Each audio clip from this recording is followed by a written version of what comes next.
Well, here behind the counter, you see they have pretty much everything. They have gummies, they have oils for your pet, drinks, pretty much everything under the sun dealing with CBD and hemp as well. They even have this running PowerPoint talking about the medical benefits. But as it stands right now, medical marijuana still not allowed in North Carolina, but now they're confident maybe that can change.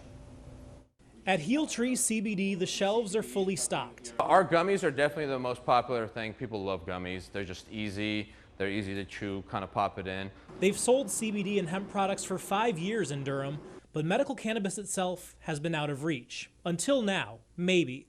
The Senate passed a bill by a wide bipartisan margin on Monday, but in order to appeal to conservatives in the House, it has some changes. One, recreational marijuana wouldn't be legal in the state unless approved by the General Assembly, even if the federal government legalizes it.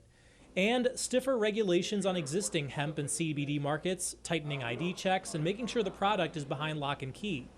At Heel Tree, they say they do that anyway, and if that helps put people's minds at ease, it's worth it. There's always going to be a couple of bad apples that ruin it for everybody, so it's much easier to have that regulation there, to have it there instead of just hoping that everybody's doing the honor system. When at the Duke University School of Medicine, they're also closely following what's happening in Raleigh.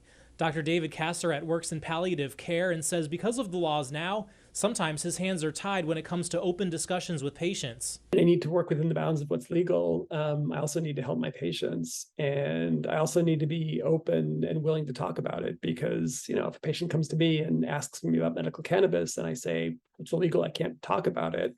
He says while it's not a miracle drug, marijuana can have benefits for symptoms of Parkinson's or cancer treatments. Dr. Casseret says he's glad the new law would include a compassionate use committee that would research the benefits.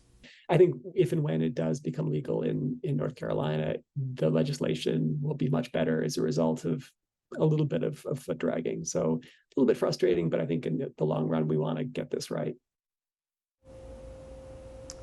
Yeah, so as for what's next, right now the ball is in the House's court to potentially take action now that the Senate has passed their version. We did reach out to Speaker Moore's office. We did not hear back, but obviously the clock is ticking on this legislative session, and many people, including right here, are going to be paying close attention to what happens next. Reporting live in Durham, Tom George, ABC 11 Eyewitness News.